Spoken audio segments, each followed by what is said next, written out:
Hello, everybody. Welcome to week number 12 of Britball with the Breens.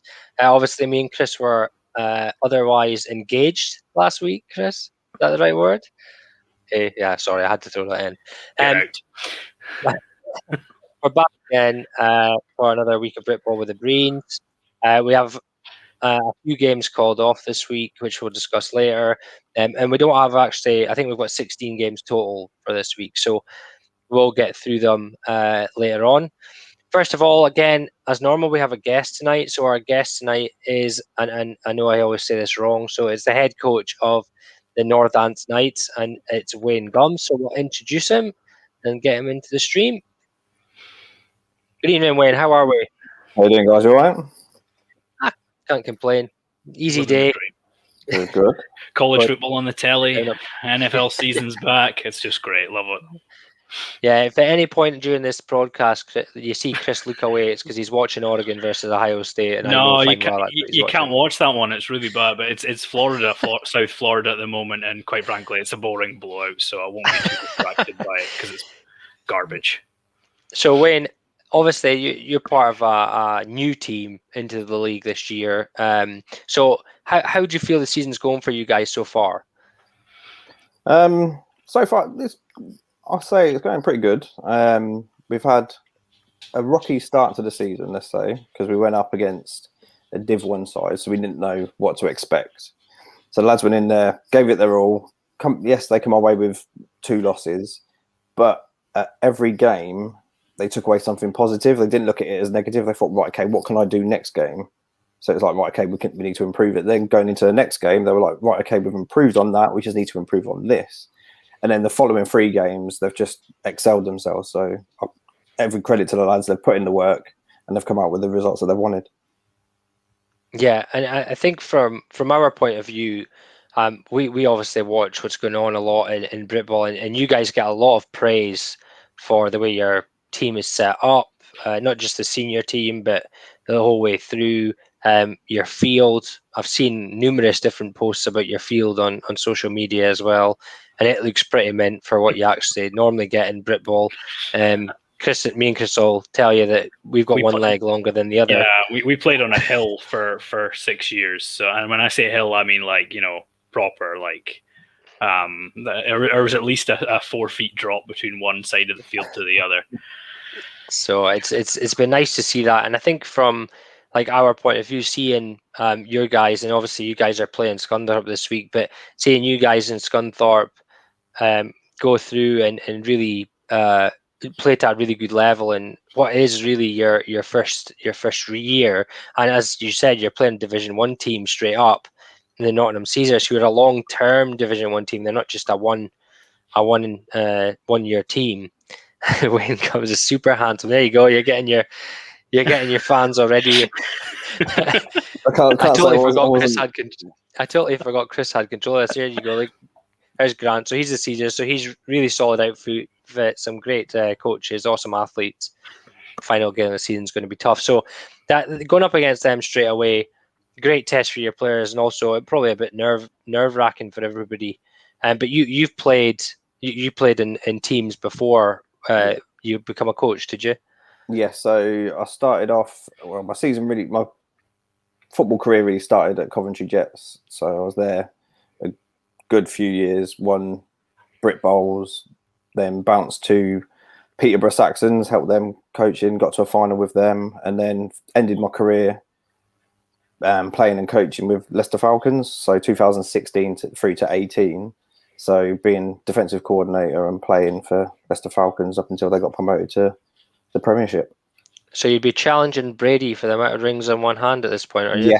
Yes, I am. But it's great to see. We've just moved team, and really, it was some strange going from one team to another. I haven't been with one for so long, but transferring into coaching, it is always a time that you're not sure about. It's a totally different world. Mm-hmm. How have you found going into the coaching and recruiting players and all that through the team? Going into coaching has been, like you say, it's a totally different world. Whereas at Leicester, I was playing and coaching, so I was still able to have the playing side going down, and then I had coaching. But then there was other coaches that were off the field that were able to assist. This year, going into coaching just solidly, standing on the sideline, for me, is frustrating because I just want to get in the action. I'm like, I can see what's happening. I want to do something, but yeah, I've had my time. I've done all the playing. I've won Britballs and things like that. It's time for me to pass on what I've learned to the up and coming generation. I mean, we've got our team is full of. It's got such a broad spectrum. You've got young lads that are just coming out of university to seasoned veterans that have been around the game for 20, 30 years. So to me, coaching has been easy because I have got that broad spectrum. I can rely on my older veterans to assist with the younger teams, the younger lads, bringing them in and saying, right, this is how we've done it for so long. This is what's now coming in. I think the only test that we've been put under is the whole change of like the contact rules and the way people are tackling, because you, like I said, you've got your seasoned vets that are all head first. Let's just like try and knock everyone out, to going into in essence rugby style tackling. Yeah, it's been like teaching old dog new tricks. Yeah, it has been a big change, to be fair, though. Like I remember when I first started playing, they taught you to head across the ball and all this stuff, and now it's just not like that. And we've just gone through our level 2 coaching this year, and seeing the differences is massive. And really, it's about adjusting to whatever is new. And really, what you said there is the mix for a rookie team. There are very few teams that are like pure rookie. They're just everybody's new. They come along once in a while. It takes them a couple of years to get going, and they go from there. Most of your really solid rookie outfits are teams that start up in an area where there are veterans come in, and then there's lots of rookies involved, and you build a squad that way. So it's interesting. Now, I don't know what this comments in. I don't know if this comment's interested in something I've said in the past week, or if it's a name of a team. Are the hybrids a name of a team? Judging by the following comment, I would say it is. Yeah. Yeah. Now, the reason I ask, Wayne, is because I am quite openly say to folk, you shouldn't coach and play. But it's just it's purely from my point of view. But really, there's so many people do it in Britball, and sometimes it's just required. But I thought this was aimed at me, but it's not. So this, do you know what this is about? Yeah, Nem Valley Hybrids. That was my first ever team. So we played in black and pink. So we kind of got ridiculed for it when we first started. But then we kind of made a statement. We went out and we like started winning a few games. I think we finished on an even keel. But then you go a couple of decades later and you see Oregon, I think it was, that ended up with a black and pink kit, very similar to what our kit was like. So it was just like, oh, okay. And then it was a whole contrast, like real men wear pink and things like that. Trendsetters, mate. Trendsetters. Yes. That's the way you've got to see it. But yeah, that's great. And I mean, the thing is that, as I said, your season looks like it's gone pretty well. Like, from our point of view, we're not expecting you to beat Division 1 teams. And really, if you are competing against them, that's a really good sign. And Grant's saying testament there that he's expecting a tough game in the last game of the season. So the thing is, we'll hope that is the case, and you go out and it is a good game. Hopefully, the way things are next season, you'll settle in. You'll get your own. You're getting a Division 2 next year, and you'll see how that goes. Are you looking forward to that? Have you got any idea of like kind of how that'll pan out? Do you think you'll be in a division with your local area, or do you think you'll have? Did you know what division you were supposed to be in before this all started? I think in the division that we had the teams like Birmingham Bulls. We were supposed to play like teams that were established, basically. I've always said from the start that we want to develop, and going into Division 2 is going to be our learning step for getting into Division 1. But Division 1 is the aim straight off the bat. So I'm not looking to be some sort of pub team that's put together. Someone might pop up in the chat and say that in a minute, but literally I just want to build everything from scratch to get into Division 1. That's the aim, and start competing so then we can start being recognised. I mean, we're already being recognised for going up against Knots and putting on a show against them. And that is the game to watch. So the people coming in can really see, right, okay, they've got coaches coming in. We've got a whole new coaching setup this year, which has been great, like testament to all the coaches that we've got. And we're still attracting new coaches coming in as well, because they've seen it like, hang on a minute, they're actually here to like make a statement. They're here to stay. So the coaches that we've got in are building a brilliant program, along with like the under-16s and the under-19s. We've got lads coming through that are seeing, hang on a minute, the seniors are coming to support our games, and it's like, hang on a minute, there is a unity between all three teams now. I mean, yes, yeah. Sorry, I was going to say, because at the start it was a bit. We only started the under-19s at the beginning of 2019, but then obviously COVID hit, so they couldn't compete. Then we started the under 13s, I think, under 16s. But then towards the end of this year, as they were coming to our games, we went to their games. The whole three teams started like conversing and helping each other. It was just a great environment to be around. Everyone wanted to be part of that environment. And since then, the amount of followers that we're getting on Facebook, our Instagram posts, people just turning up to training and saying, "Oh, I've heard about you guys. Like, can we get involved?" It's like, we welcome anyone. It's just like, if you want to be part of it, we would welcome you. Okay, so we can before Chris says something there, we can do one better, guys. If you want to join the Northern Knights, here is a good promotional post. There is a fantastic team morale out there. So if anyone's looking for a team, there you go. Chris, on you go before I read some of these comments. Sorry, I was just getting, one thing I wanted to speak about was obviously the under-19s, the under-16s teams. And I think, one thing we've seen a lot of over recent years, and probably long before Sean and I were involved, was you see new teams sprouting up, and it's generally because someone's pissed off at somebody else, and it's take my ball and go home, and you get there and all that. And there generally isn't that sort of... It always looks almost a bit naff, but you have never got that vibe from you guys. Straight away, it's we want the youth teams, we want the junior teams, we want to be noticed, we want to be an organisation. And I think, the recognition that you guys are getting is a huge testament to how you've decided to build this programme. You're not just trying to get a team for guys that want to come along. This is a programme you're building. I think that's become quite obvious to everyone that's watched this year. Yeah, I mean, that's what we want. I mean, you quite often you get a team that you see is winning games. It's like, oh, hang on a minute, I'm going to go and join that because they're winning. It's like, no, it's not about that. It's like, we're winning because we've got the coaching in place, we've got the back staff in place. It's like everything's starting from the bottom, and we're just building on top of it. And if you're a perfect fit, then yes, you're more than welcome. But it's not a team. It's not a team for superstars, and it's not something that I promote. It's like, you're either part of the team or you're not, and I'm not going to force you to be part of the team. You have to prove to the team that you are a team player. Yeah, that's great. So what I'll do is I'll go through some of these comments because a lot of them have come in. So pink and black tiger stripes got gads. Please tell me it wasn't true. Say Russ, it ain't so. Russ said pub team forever. And then we got another pub team. I don't know what this is. Have you got a brother? Yeah, my brother. So we played on opposite sides. I've got a quick story. So when we first started playing, we split up from the hybrids. I went to Coventry, he went to Peterborough, and we both got put into Div 2. And my mum was at a bit of a divide because she was like, "Do I go and support Coventry or do I go and support Peterborough?" So the first ever game, because I play defense, he plays offense. So literally first ever game, it was like, okay, I'll go stand on one half go and stand on one team for one half, another team for the second half. Yeah, okay, that's fine. Do what you want. And then obviously she went to stand with my brother. Fair play. We went up something like 30-odd nil in the first half, and then she come over to my side. And then there was always a rift between us. It was like, oh, she only went to support you because they were winning. It's like, oh, okay then.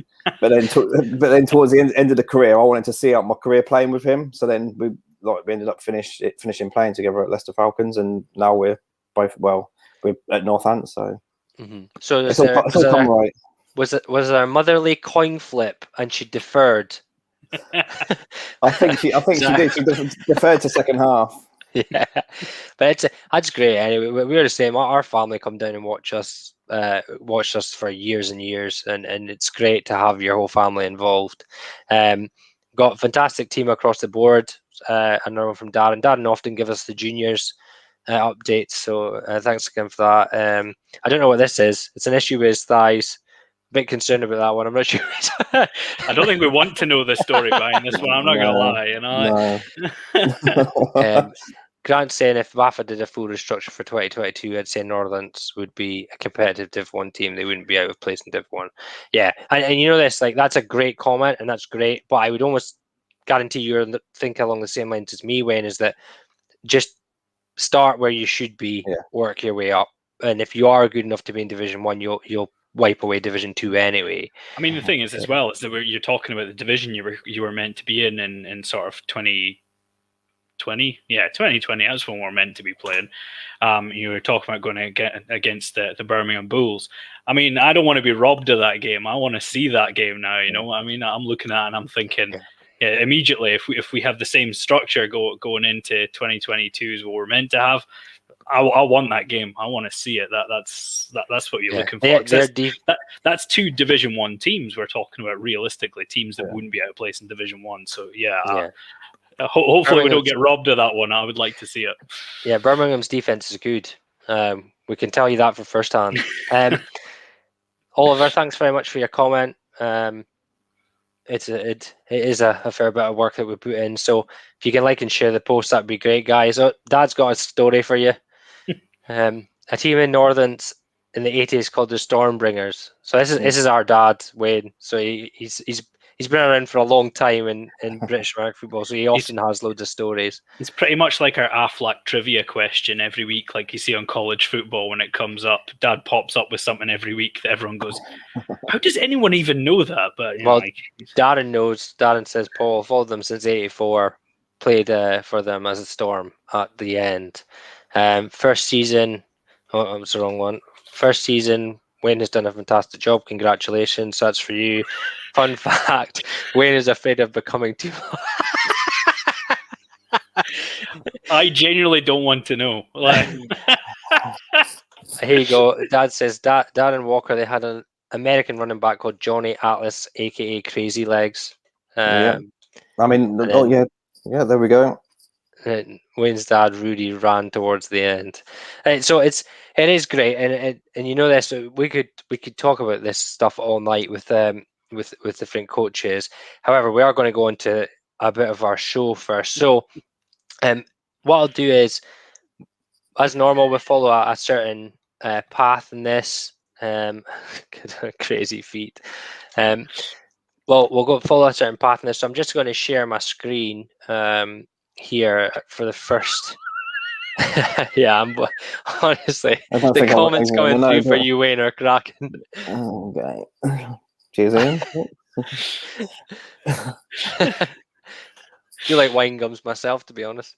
So this is our board for Britball every week. So now, Chris, what do we think? Do these guys go here, or are they getting to go across the broken safety?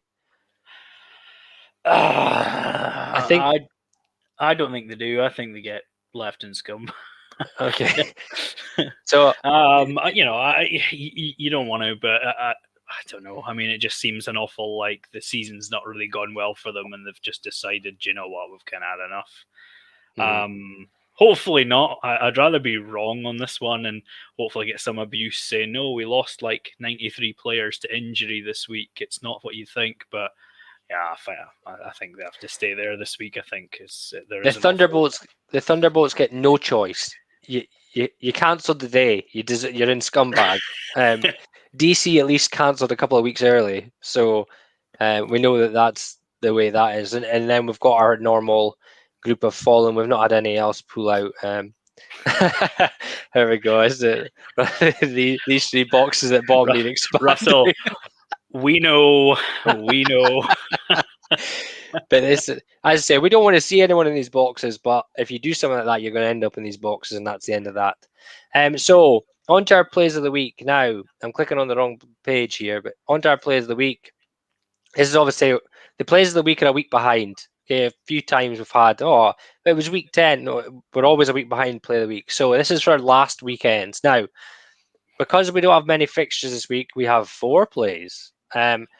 Now I've watched one of them on my phone and it's amazing quality, and I've just watched it on the screen and it's not. So I'll try my best here. Now for Wayne's help you if he has not watched it before. We'll go through the plays. We get 1 vote each to who we want. Whoever gets the most votes wins. So, play number 1 is from a guy that we've had on before, and for doing the same thing.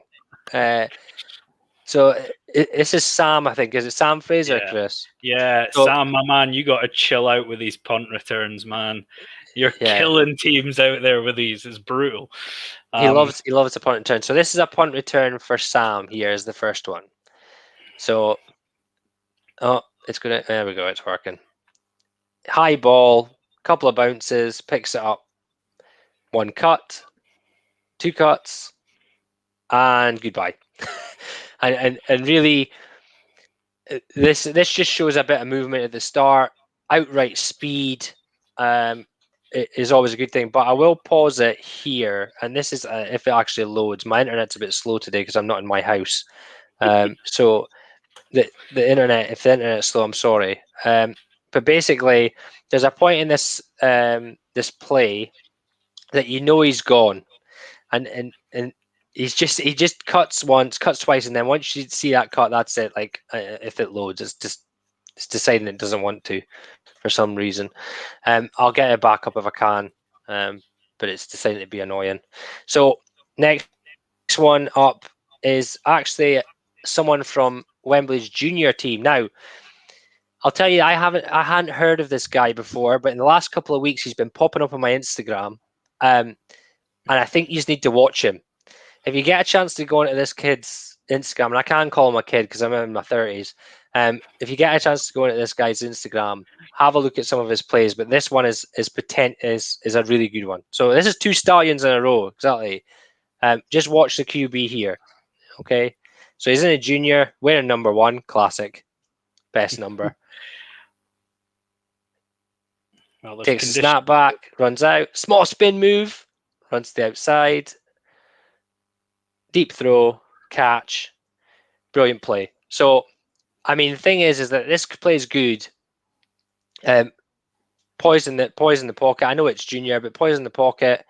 But the spin move to get away here, a spin turn to get away here.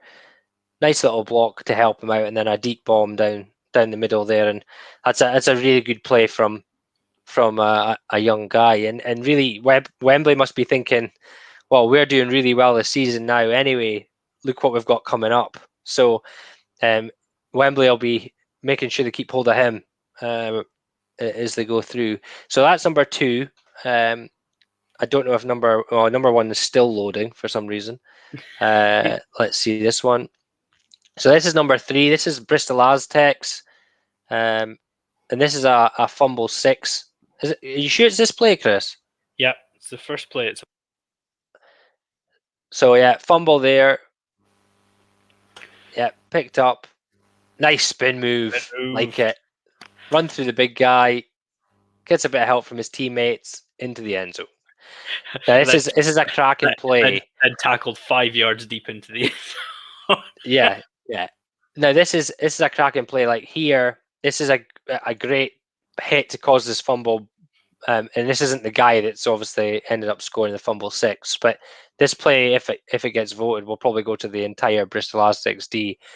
Great hit here, causes the fumble. Alertness from 2 of their players.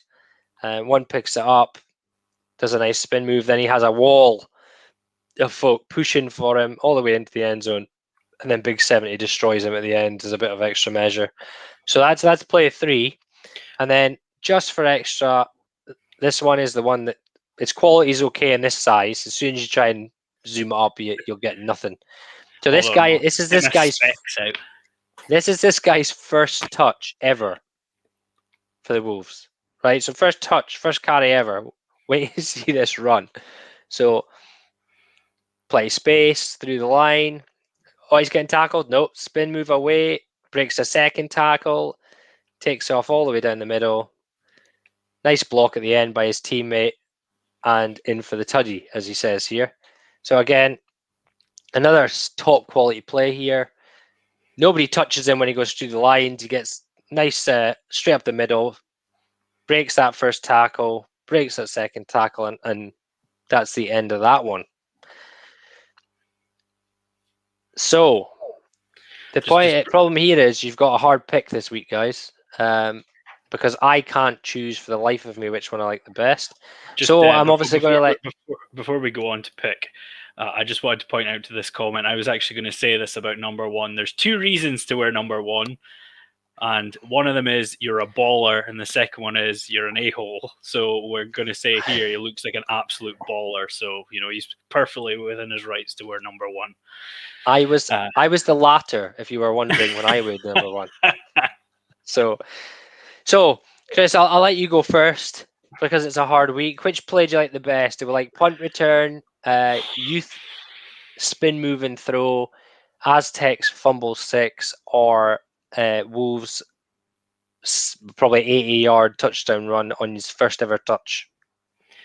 I think we've went through weeks where people just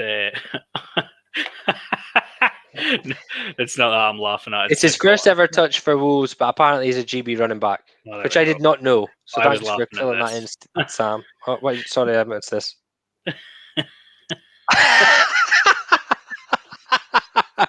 Savage. Yeah, okay, so I've put my foot in it there then. So we've had some weeks where people aren't that keen to send us in. We'll love it that we've got quite a lot of good plays this week. But yeah, you've given us a tough ask. Kind of just going through them. I love the punt return. I felt like the punt coverage was almost nowhere to be seen, though. He had a good 20 yards to get the ball before anyone turned up anywhere near him. Not to take away from the return, it was unbelievable, but I'd love to know where the punt team were. Well, I'll try and show you this again, because that's what I was trying to show you here. Is that it's not going to let me pause it on it is here. This is what I was trying to show you. Is so at this point here, not here. Wait a minute. This point here, right? This guy and this guy, if he's running this side, have perfect opportunities for angle tackles, right?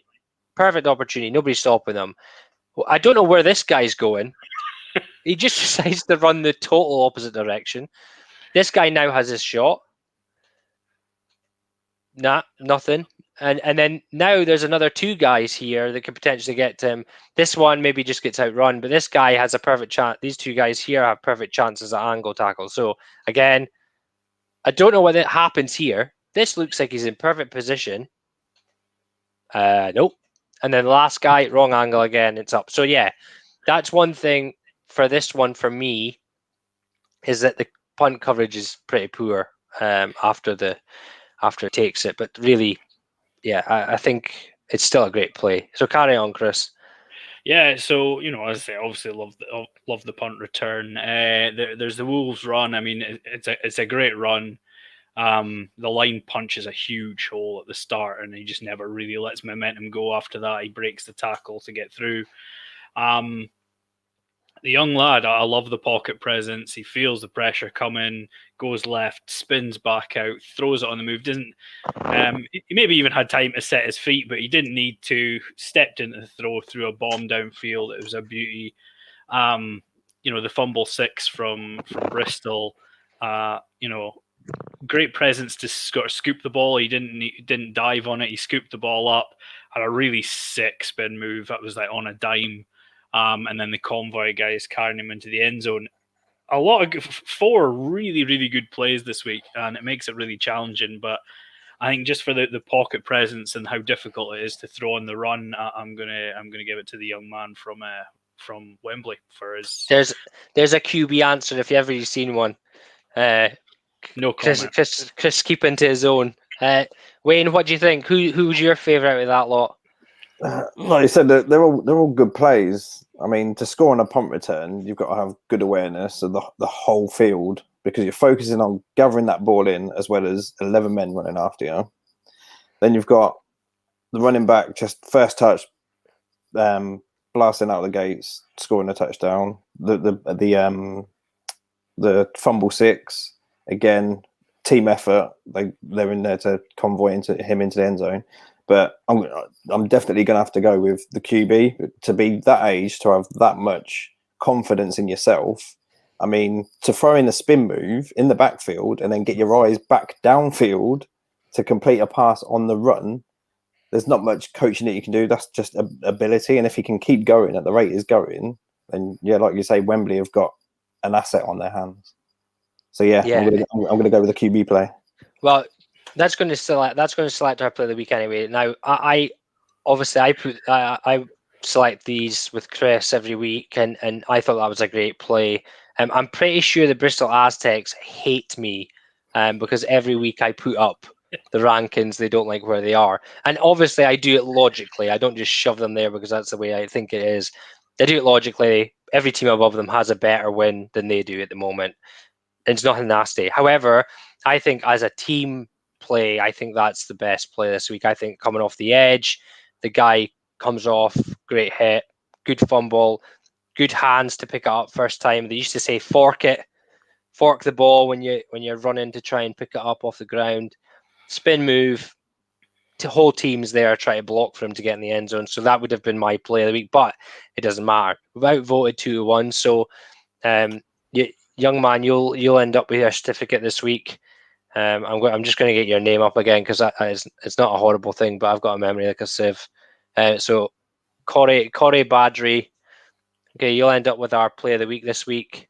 I say great pocket awareness, great adjustment, and to throw on the run like this is no easy feat. So well done to you. We'll get something out to you this week. Now, game of the week. Our game of the week this week is the Norwich Devils versus the Ipswich Cardinals. Chris, would you like to take us away with this one? Who we got? Yeah, this game last time was 21-20 to the Cardinals, which, to be honest, I believe, if I remember rightly, I'd picked the Devils for that game. I thought, they'd probably looked a bit better. Strangely enough, the weird thing is that, the Devils gave sort of the Cats some of their better games this year. So I kind of expected them to beat the Cardinals last time. So I was left looking like a bit of a tube when they didn't. These two obviously know each other from previous seasons as well. I still think the Devils are probably the better side. It's going to be tight again, but I think the Devils will just sneak it this time. Wayne, what do you think? This is a rivalry game, right? So if I've seen Norwich have got a decent setup, and if they're putting up games against the Cats, and the Cats are doing well again this year, they will come back and they will want to put one over on Ipswich. So I'll definitely go with Norwich. Yeah, and also I will say this is Ipswich seem to be really good at home. And their results at home have been much better. So I think because Norwich are at home, and I think they will probably have a bigger. You know what? Like every time you have a home game, you have a slightly bigger squad. You maybe have one or two players that haven't travelled. And a 1-point game last time is why we've picked it this week. So our game of the week isn't, what's going to be an 80-point game? No, it's whoever we think is going to be the closest game. Last week wasn't even close at all. So we got that one horrendously wrong. But this week, I do think that Norwich will pip this one. Okay, ideal. So what I'll do is I'll stop sharing my screen now and we'll go into our games this week. So first on the list is the other game from this division. And really it's another... Oh, wait, I'll make sure this comment isn't about anything here. Respect be hybrid. South Wales Warriors. The only score was pick 6. So the I3 for 3. Huh? Facts. We like facts. So the first game is the same game from this division. So we have mentioned there the Cambridgeshire Cats versus the Ouse Valley Eagles. Chris? Yeah, and I mean, I can't tell if somebody was a little bit unhappy with what I put in what we learned this week, or whether they were just kind of pointing out what I was doing. And I'm going to do the same thing here. I'm not going to mention the line about how the Cats win games, because you know exactly what I'm talking about, because I've said it almost every single time. Yeah, I mean, it's been a tough year for the Eagles, and it's going to be even tougher, but I'm still not expecting a massive blow-away score, but the Cats will win. Yeah, I think for me, the Cats are strong. They don't like... they would probably be on my power rankings. They would probably be in 12th or 13th place. They never really go out there and hammer somebody where I go, ooh, get them in the top 10. But I mean, they were one of the top 4 Division 1 sides in 2019. And really, they deserve that accolade. But this one shouldn't really be close. The Cats should really be putting a number on Ouse Valley here. Wayne? Yeah, well, the Cats are what, 6-0 at the minute, so Yeah. they've got momentum on their side. Ouse Valley have struggled to come out firing this year, but credit to them, they're still playing. So and it's away, Indeed. so credit they still want to get something from it. So Indeed. yeah, definitely the Cats. Yeah. And I think that's the thing, is that in itself is a positive. So Ouse Valley, that bravo to you for playing all the way through. Second game, Bristol Apache versus Cornwall Monarchs. Now I'll start with this one because last week we had Cornwall Monarchs in our game of the week, and they got thumped by the Wyverns, which was a little bit of a surprise. I thought that Somerset would win, but I didn't think it would win by that much. And really, Somerset and Bristol was close. So I think Bristol will probably walk away this one. Wayne? Yeah, again, Bristol have got the setup from top to bottom, so I think they should walk it. If they don't, then they'll come back and rejig what they've been working on. But yeah, I haven't heard much of Cornwall Monarchs, so I can't really say much about them. But from what I know of Bristol Apache, yeah, Bristol will win this one. Yeah, I think so. The Monarchs came about from the rebrand of the Cornish Sharks. They had that really weird logo with like cross-eyed shark. Button eye. Buttons, yeah. No, it wasn't cross-eyed as in looking in different directions. Its eyes were crosses. Yeah, I mean, I kind of, I was almost a bit let down by the Monarchs last week. I think they looked decent. They looked really strong. They then went up against the Apache and they were well beaten last time out. And it kind of went a little bit quiet after that. It was almost like the hype of the Monarchs kind of disappeared into nothing after they got, convincingly beat by the Apache. And then they went out and got absolutely blown away by the Wyverns, which, as we said, was a bit of a shock to us. But, all credit to the Somerset team. It was a good win for them. Going into this game, I think that is it is the worst possible result that Cornwall could have had. They're now going away to Bristol, who are obviously on a high. They're going to be fresh because they only got half a game against Torbay last week before it was called at 38-0. And I just don't see any way that the Monarchs can compete with the Apache this week. Yeah, and one thing about the Apache was week 1, we weren't sure whether, because there was a mixed seasons, would some of the Apache players maybe get a chance to play for the Aztecs come down, and we were told very quickly, no, it's the same team, the Apache last for a year, and they went out and thumped Torbay in week 1. So the other game in that division is who we've just spoke about, the Somerset Wyverns versus Jurassic Coast Raptors. Now, again, Wayne, I'll let you go first on this one, see what you think. There's not much I know about these two teams. Jurassic Coast, I've heard of them. Somerset, I'm assuming are new. It's literally a flip of a coin on this one for me, but I always go with the home team because it depends on how the away team travels. But yeah, I'll go with Somerset. Good choice. That's all I'll say. The Wyverns are a relatively new team. They've only been around a couple of years, but every year they've seen improvement. Since they came in the league, every year they seem to get better and better.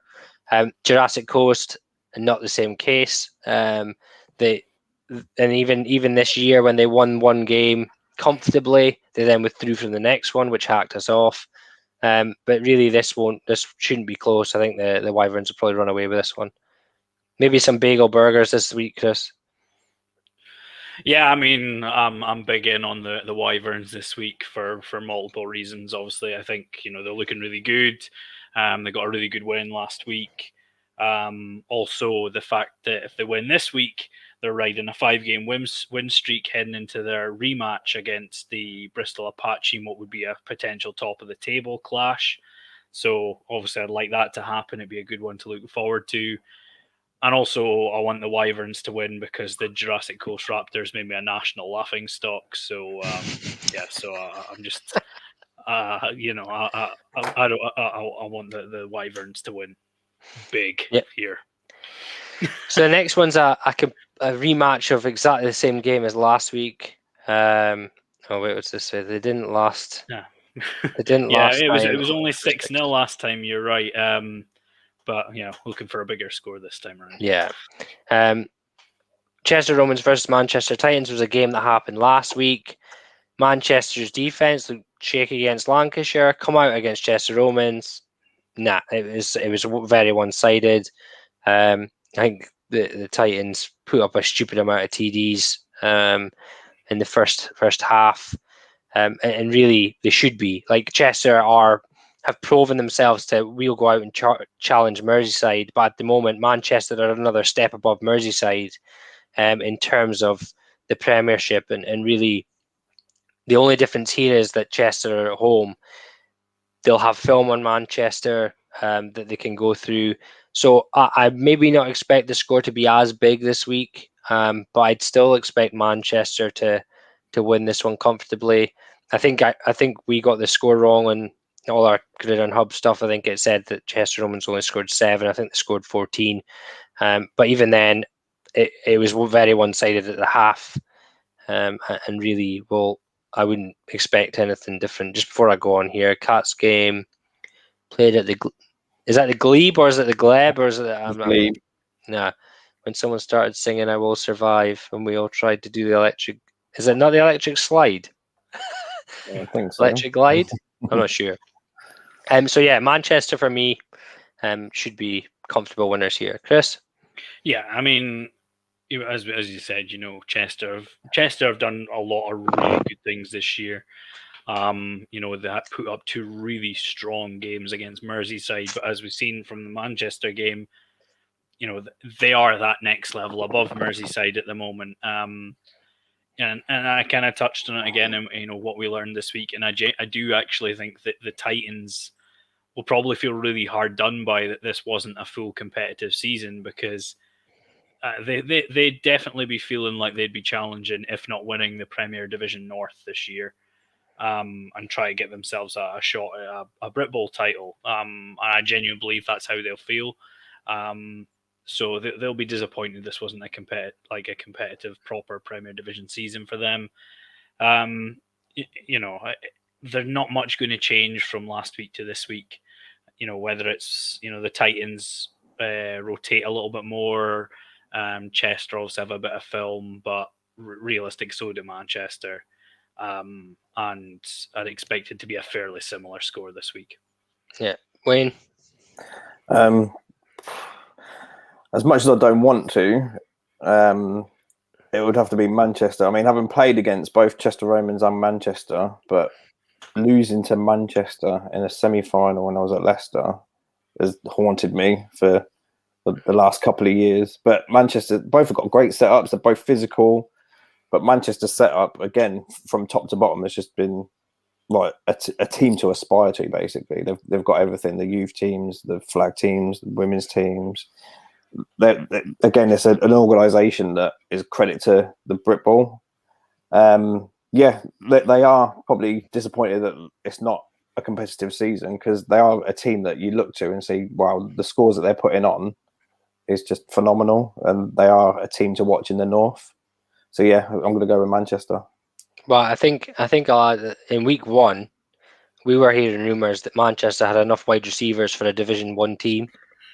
So I can imagine, and when we watched the game, their first game online on the highlights, the offensive lineman rotation, the amount they had was ridiculous. So yeah, they'll be. It pretty much almost looked like a new offensive line every single drive, wasn't it? Did, and there was no drop off in talent either. It was just like, oh, look at them really move that defensive line back. Oh, here comes the next group.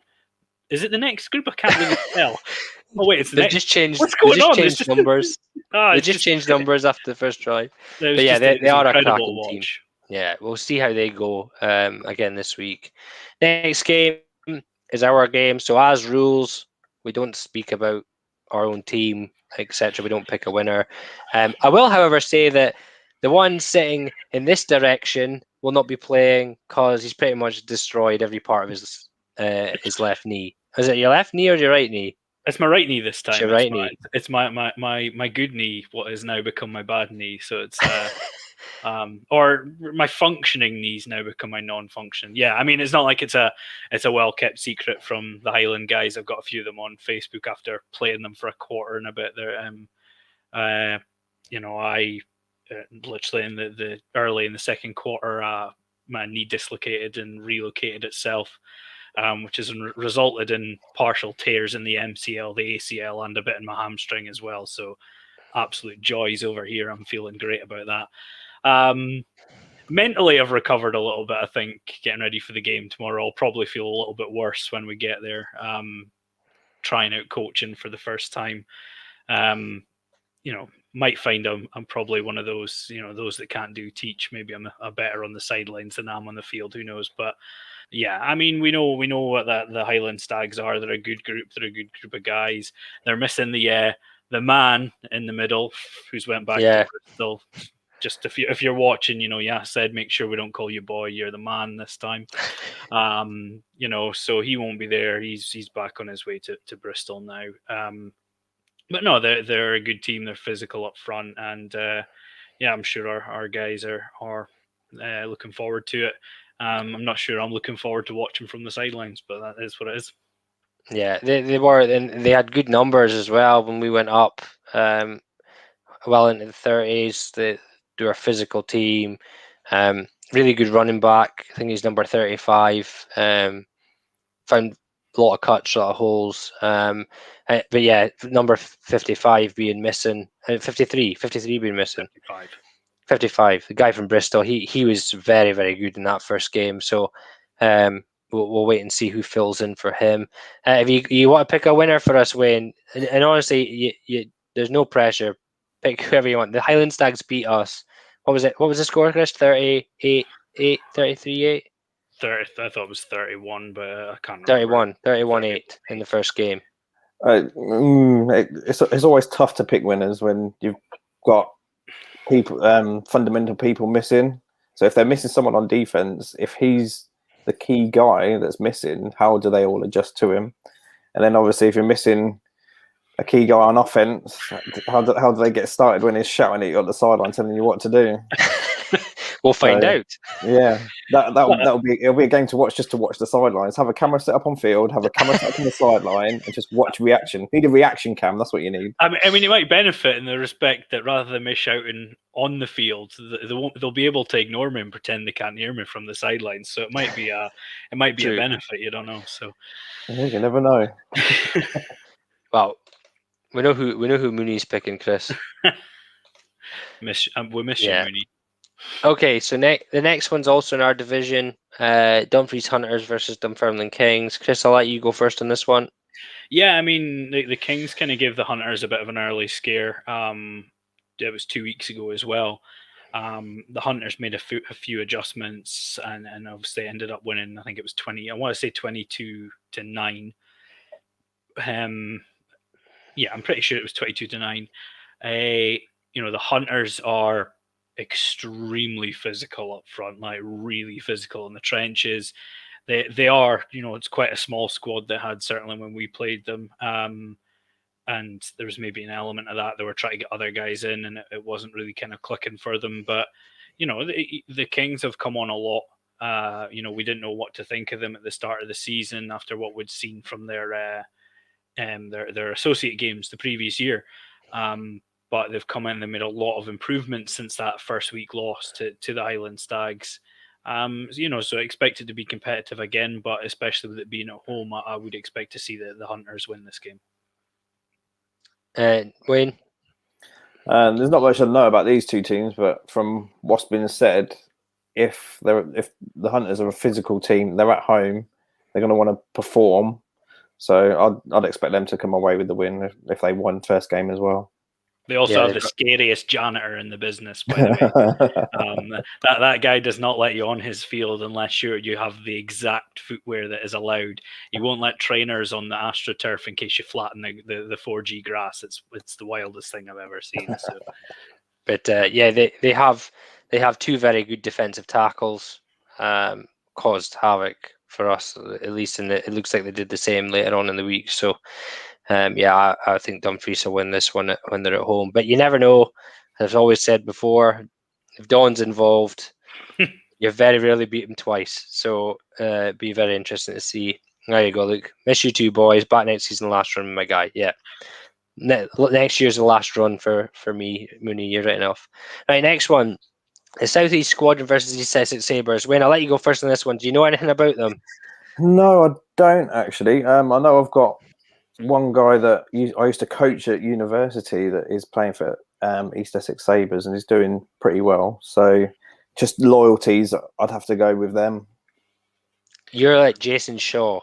Jason Shaw was on here a couple of weeks ago, and every second team. Oh, I know a boy in that team, so I'll pick that team. To be fair, brilliant way to go forward. So, Chris, who you got? Yeah, I mean, we'd expect the Sabers to win in this. They've had a really good season. They got the win against the Essex Spartans, and then took a sort of a heavier defeat. But against sort of the Maidstone Pumas in disguise, I'd expect the Sabers to win this one. Yeah, and that was the funny thing is a few weeks ago, Southeast Squadron played their first game, and everyone was like, "Oh, they've only got 20 boys, they won't win." And I was like, "They're going to win," and they came out and won the first game. But I think they took a bit of a hiding in the second one, and really, I expect East Essex Sabers to be too much for them here. So we'll see how that one goes. This is one of the big D tackles for Dumfries. He's waving. Yeah, so Chris and I got very well acquainted in that first game. On previous games before that, but he's also the sexiest man in football, so it's not so bad. That beard. The next game here, Lancashire Wolverines versus Merseyside Nighthawks.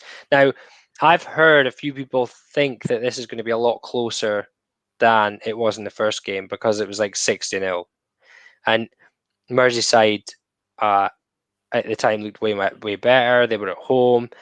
However, since then, Lancashire have had QB come back. He's now putting up more points for them. They put up loads of points on the Manchester D a couple of weeks ago.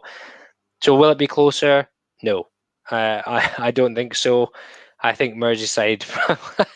I think Merseyside probably run away with this one again if they have a full squad. They seem to have got their running game going. And as I said, week 1, week 2, whatever weeks after, their offensive line's massive. So if they can move the ball on the ground, I think they will put up plenty of points here. Wayne? Yeah, I mean, Lancashire will have a bit of momentum behind them after an encouragement from putting scores on Manchester, so that'll give them a bit of bravado. But again, Merseyside just dominant.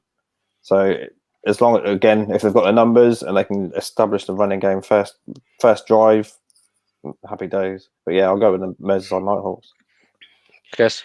Yeah, I mean, perhaps the Wolverines put up a bit more points this time round, but Merseyside are a really strong team, and I kind of think they've maybe been a little bit underappreciated, including by us, because of the results against the Manchester Titans. And maybe we should be looking at it more as just how good the Titans have actually been this year. I mean, it might be Wolverines might put up a bit more points, but Merseyside should still win it comfortably. Yeah, hopefully it's closer, but it'll be closer than 60 points. But I think it'll be very one-sided. Yorkshire Rams versus Nottingham Raiders. Wayne, I'll let you go first in this one. Who do you think is winning this one? I've got history against Yorkshire Rams. Nottingham Raiders again. I'm not so sure about them ones, so I'd have to pick not Yorkshire Rams.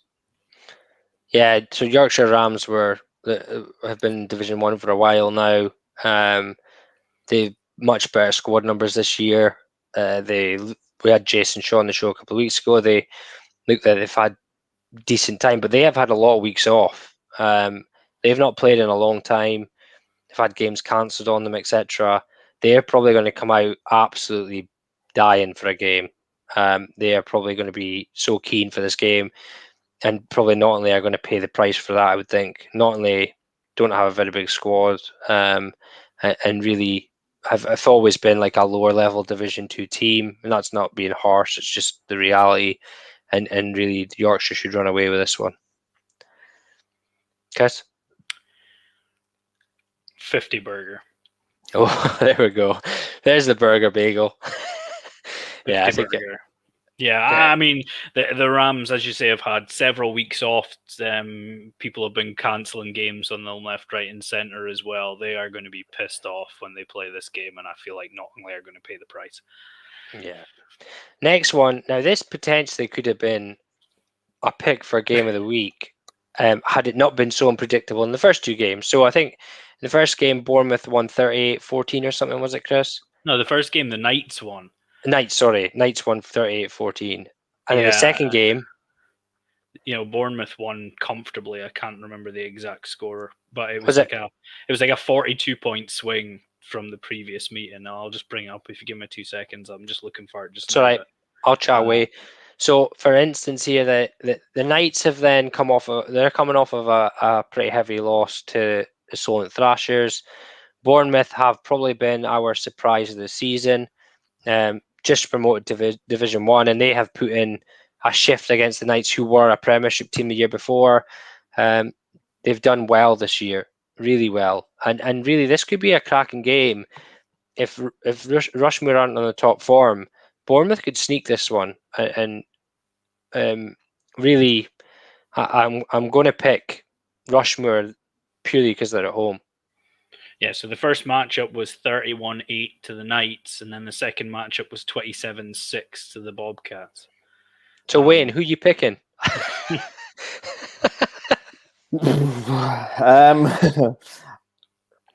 I'd have to go with the Knights because they're rebranded, aren't they?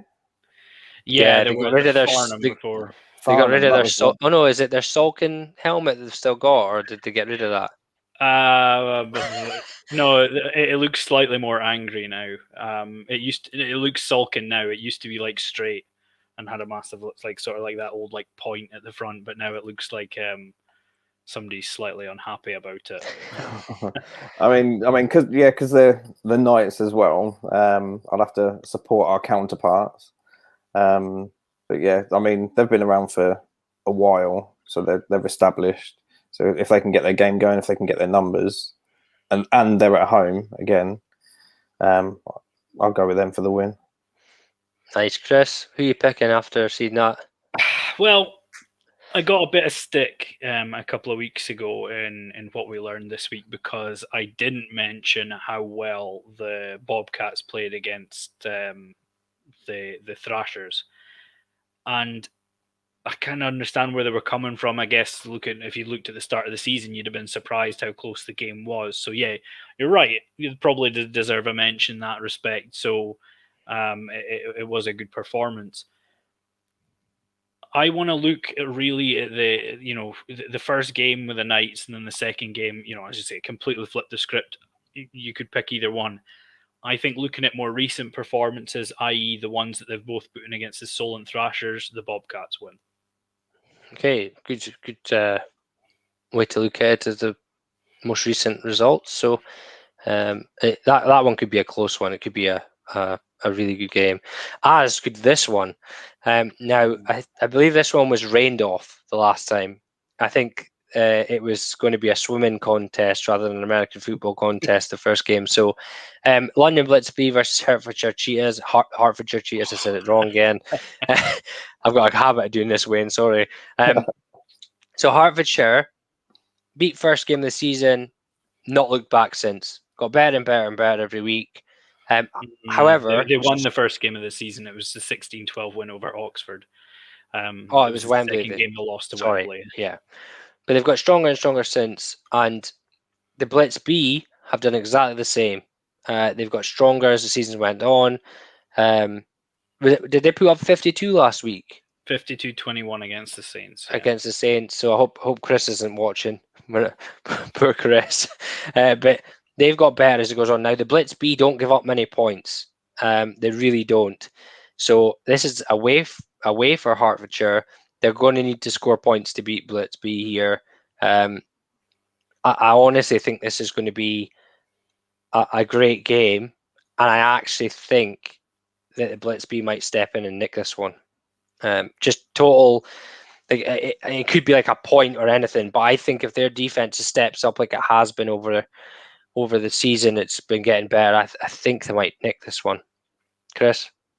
Yeah, so obviously this as you said, this is the game that was rained off, rescheduled, and then they met. I can't remember if it was the week after it was meant to be scheduled. They actually got to play each other in Hertfordshire. The Cheetahs won that 14-0. I think that since that first game of the season for the Cheetahs, their defense has just got better and better and better as the years gone on, and I think their offense seems to be producing when it needs to. It's not necessarily maybe as explosive as we remember it being, but it's getting the job done on the back of some really, really good defense. And I think, again, I do generally think the Blitzby are going to struggle with that defense. And I think the offense will just do enough. It'll be tight, but I think the Cheetahs win this. Wayne? Ooh, I'm going to go the opposite way. It will be a game of defenses, and I think it will come down to if a defense scores that will make the difference. And looking at Blitzby performances, I think they'll just nick it. I think there'll be a score in it, and as long as one of the team's defenses score, I think that'll be the clinch.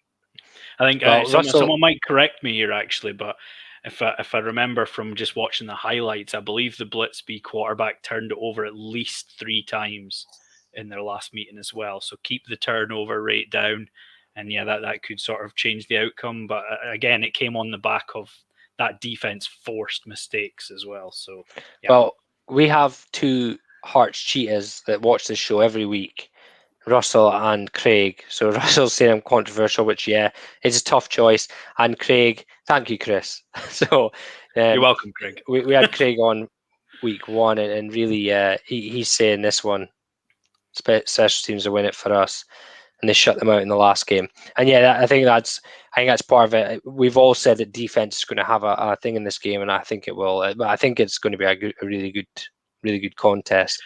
I think one of the important points out of these games, though, as well, is that we said at the start of the season that division, the Thames Valley, not only was one of the best divisions, which it has proven to be, but we pointed out early on that division was going to be just one of the most incredibly tough defensive divisions to play in, and every game was going to be kind of that defensive slugfest. And we've been right. See, occasionally, we're like a broken clock. It's right twice a day. We do get some things right. So, at least we've got that going for us.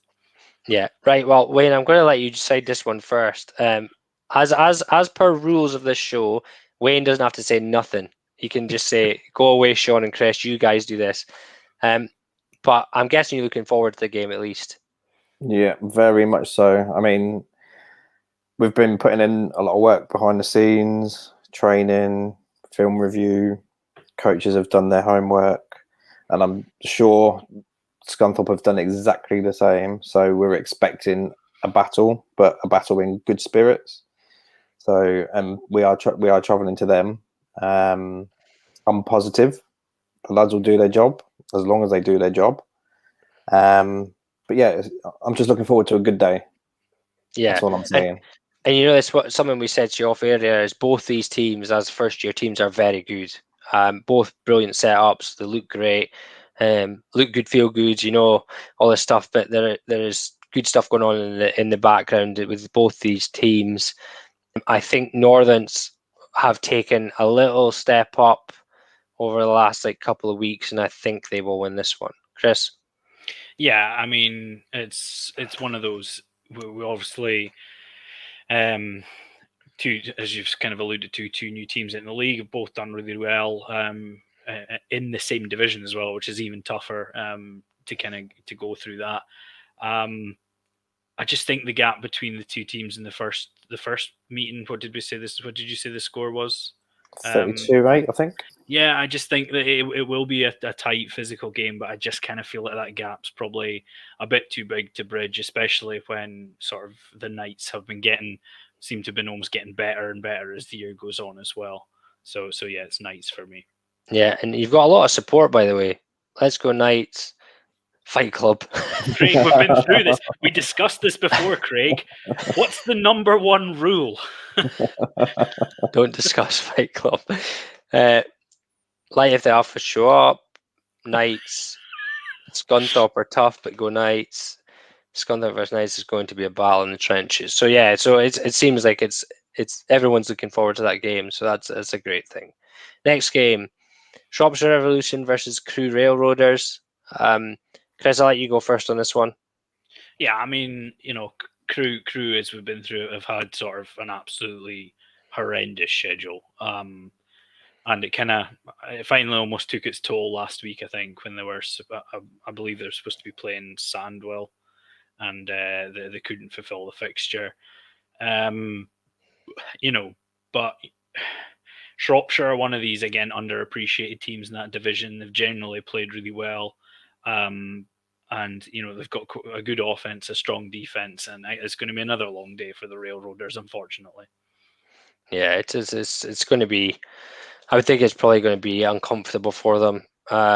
They lost quite convincingly to the Surge a couple of weeks ago. But again, they've competed when they've played. They've just enjoyed playing, I think. And Shropshire have kind of been better than the lower end of their division. But then when they come up against the big boys in Tamworth and Leicester, they seem to struggle a little bit. Other than that first game against Leicester, where we weren't quite sure what was going on, but obviously got called early. So I think Shropshire win this one quite comfortably. Wayne? Yeah, again, Shropshire. Shropshire have always been a team that are in the middle. They're not quite top tier. But they're not quite bottom. They coast. But again, they do very well. I watched the first game against Leicester when it got called off. They looked like they were competing. And Crew I haven't really seen much of. But yeah, for me, it's going to be Shropshire. Yeah. Our last game here, South Wales Warriors versus Bristol Aztecs. Now, this is technically the highest ranked team that the Bristol Aztecs will play this year. They've played Birmingham twice. They've beat them, not like convincingly they beat them, but not by massive. Here we go. Like, pray for Crew. They've beat them convincingly, but not by humongous score lines like we've seen other teams from the Prem beat some of the Division 1 teams. South Wales Warriors have a really good defence. Whether it's as good as Birmingham's at the moment, I'm not sure. But Bristol are away from home. They should still be putting up 50 plus points. Like that's what you should expect from a Premiership side, going against even a newly promoted Division 1 side in South Wales. So Bristol should be putting up a fair amount of points here. Wayne? Yeah, I'll go with Bristol. I mean, Bristol have been top tier since I can remember. They've always been physical. They've always had a decent offense. Away from home, I don't think will matter. I still think they'll put up a fair amount of points. So yeah, I'll go with Bristol. Chris? Yeah, it's the same boat here. I do think Birmingham is the toughest team that the Aztecs will play all year. And in this case, it should still be 50 odd points. It should be comfortable for the Aztecs, and I expect nothing less. No. Right. The cancelled games this week: Northumberland Vikings versus DC Presidents. And also, if anybody is looking for a game next week, so are Northumberland. We'll talk about more about that next week, but someone else will be in the scumbag column. But if anyone's wanting a game against Northumberland next week, they are available because their game is cancelled next week as well. Give us a good game if you're available, and you know. I mean, we're talking about teams that I was traveling. You got like Chester, Roman, Sheffield Giants. I know it's a non-competitive season, and guys don't necessarily want to, risk an extra game, but give us a good game. Northumberland Vikings are a very good team. Let's get another good team up against them. Get us a good game. Hey, we might even make it game of the week. So, there's that as well. So, someone give them a shout, get them a game. and let's get a good one. Yeah, and Leeds have called off against Sheffield, so Sheffield has now got another game that they're not playing. So the perfect opportunity to phone Northumberland up and go, right, lads, we got cancelled on, you got cancelled on, let's go. So that's that. Just before I go into the last post here, I seen a post from the Olympians that sadly lost someone that used to a coach and veteran Olympians player, Anthony Christian. So we're sorry to hear that. Our best wishes go out to his family and all the Olympians and London Renegades involved. So that's a shame to hear. But tomorrow we have Game Day Live as normal. Text in your scores with a hashtag Game Day Live on it. Steve does have a guest tomorrow, and Steve has Jason Scott on tomorrow. There's a special guest tomorrow. Yeah, very special guest. So if you're wanting to go on, watch Game Day Live, Jason will be on with Steve tomorrow. If not, hashtag Game Day Live. And if you can, if you want to be a live reporter, you can send a message to Grinner Hub. And if you're at a game, if a team you're watching is within the red zone, then give him a message and he can get you into the live stream to watch the play, or you can talk about what's going on that day. And other than that, one last comment from Darren for your thing. Good luck and ball out in the last 3 games, coach. Go Knights. So that's from Darren, and thanks very much for joining us again. Big thank you to you, Wayne, for coming on. It's been great speaking to you, and wish you guys all the best tomorrow and for the rest of the season. Everybody else, we'll see you again next week because we're on our holidays. Coming to you live from our holidays. Yeah, so somewhere in the middle of nowhere. So we hope you all have a good game, and we will catch you all again next week. Catch you later, folks. Cheers, guys.